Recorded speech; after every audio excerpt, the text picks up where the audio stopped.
Madam, मला IVF treatment घ्यायची आहे. पण मी खूप जणांकडून ऐकलंय की IVF खूप पेनफुल ट्रीटमेंट आहे, कारण त्यात खूप सारे इंजेक्शन्स घ्यावं लागतात.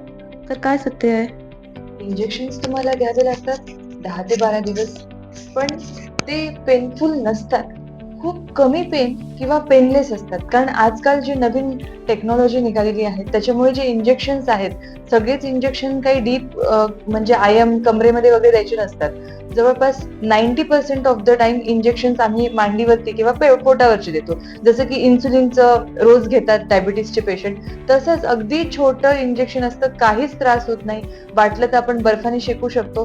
ही अगदीच सोपी आणि इझी प्रोसेस आहे. माझे पेशंट तर घरीच इंजेक्शन्स घेतात.